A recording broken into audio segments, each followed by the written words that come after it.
हरियाणा के मुख्यमंत्री मनोहर लाल के प्रिंसिपल मीडिया एडवाइजर ने ट्वीट किया है। विनोद मेहता ने कांग्रेस के प्रदर्शन को लेकर हमला बोला है। कांग्रेस के प्रदर्शन में नाबालिग बच्चा भी शामिल हुआ था। विधानसभा सत्र की कार्यवाही से पहले कांग्रेस ने प्रदर्शन किया, जिसमें नाबालिग बच्चा भी शामिल हुआ था। प्रदर्शन को लेकर principal media adviser Vinod Mehta ने ट्वीट किया, पॉलिटिकल पब्लिसिटी के लिए बच्चे का इस्तेमाल करना संगीन अपराध है। कांग्रेस को इतनी भी समझ और ज्ञान नहीं है।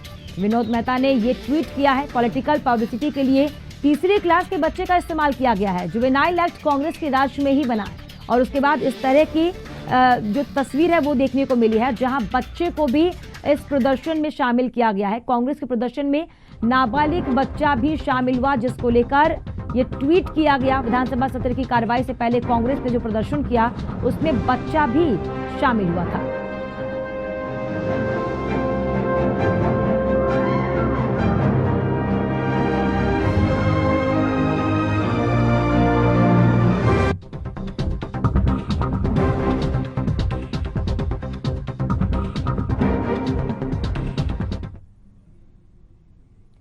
हरियाणा विधानसभा के मानसून सत्र के दौरान एक प्रश्न के उत्तर में मुख्यमंत्री मनोहर लाल ने कहा कि प्रदेश में 18 अगस्त 2021 तक 54,73,599 परिवारों के 2,20,48,121 व्यक्तियों के परिवार पहचान पत्र में पंजीकरण कर अपनी हस्ताक्षरित सहमति प्रदान की है। यह जानकारी मुख्यमंत्री ने एक प्रश्न के उत्तर में दिया। उन्होंने कहा कि हमारा लक्ष्य 1,80,000 रुपए से कम वार्षिक आय वाले परिवारों का आर्थिक उत्थान करना है। उन्होंने बताया कि परिवार पहचान पत्र की योजना के सर्वे के तहत अब तक 50,000 रुपए तक वार्षिक आय वाले 30,000 परिवार और 1 लाख रुपए तक वार्षिक आय घोषित करने वाले परिवार चिन्हित किए गए हैं। इनकी आमदनी के स्रोत बढ़ाने के लिए 6 विभागों की टीम परिवारों से संपर्क कर योजना बना रही है।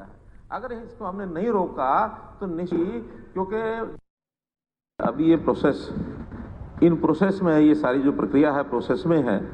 हमने पहले स्वयं घोषित सेल्फ डिक्लेयर्ड ऐसा परिवारों का पंजीकरण करने के लिए कहा था, क्योंकि पंजीकरण अभी मैंडेटरी नहीं है। जो करना चाहता है वो कराता है, जो नहीं करना चाहता तो नहीं कराता है।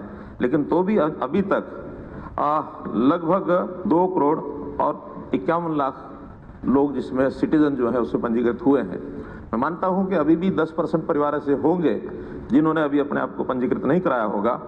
इस प्रक्रिया में पहले स्वयं पंजीकृत कराते हैं, उसके बाद फिर हम उनको वेरीफाई करने के लिए उनके हस्ताक्षर करा करके दोबारा अपलोड कराते हैं, ताकि एक बार लिखाई गई जो जानकारी है, क्योंकि वो जानकारी अलग अलग स्रोत से ली गई है, फिर उसका जो भी जानकारी है उसका एक प्रिंट आउट लेकर के और परिवार के मुखिया से हस्ताक्षरित करा करके फिर अपलोड करते हैं। तब उसको मानते हैं कि ये जो दी गई जानकारी है ठीक है। वहीं हरियाणा के मुख्यमंत्री मनोहर लाल ने कहा कि सूक्ष्म सिंचाई प्रणाली अपनाने वाले तुरंत ट्यूबवेल कनेक्शन जारी किया जाएगा। मुख्यमंत्री ने ध्यान आकर्षण प्रस्ताव पर चर्चा के दौरान हरियाणा विधानसभा के मानसून सत्र के पहले दिन ये बात कही। उसके अंदर भी हजारों लोग उस एरिया के थे जहां कनेक्शन नहीं दिए जा सकते थे। 27/12/2018 को ये कह दिया और 4 दिन का टाइम देके कि आने वाली 31 तारीख को महीना खत्म होने वाला था, कि आने वाली 31/12 यानी 4 दिन बाद 31/12 तक भी जो लोग अप्लाई करेंगे उनको सबको कनेक्शन देंगे। आप रिकॉर्ड उठा करके देख लीजिए, उन 4 दिनों में 100 रुपया भर करके कम से कम 30,000 लोगों ने लाइन में लग के खड़े हो गए। उनका अधिकार है, उन्हें अधिकार मान लिया, लेकिन उन्हीं को फिर जब ये कहा कि आप जो है रिक्वायर्ड मनी ये जमा कराइए, 30,000 रुपये जमा कराइए, जब 30,000 रुपये जमा कराने की बात आई तो वही 84,000 से घट करके 56,000 हो गए हैं। इसलिए 28,000 तो वहीं खत्म हो गए हैं। अगर वो 100 रुपया भर करके लाइन में लगते हैं और वो कनेक्शन की उनकी आवश्यकता होती है, 30,000 रुपया नहीं भरते हैं तो 28,000 का तो कोई। आम आदमी पार्टी के राज्यसभा सांसद और हरियाणा सह प्रभारी डॉक्टर सुशील गुप्ता ने हरियाणा सरकार द्वारा पत्रकारों को विधानसभा परिसर में बैन किए जाने को लोकतंत्र की हत्या बताया।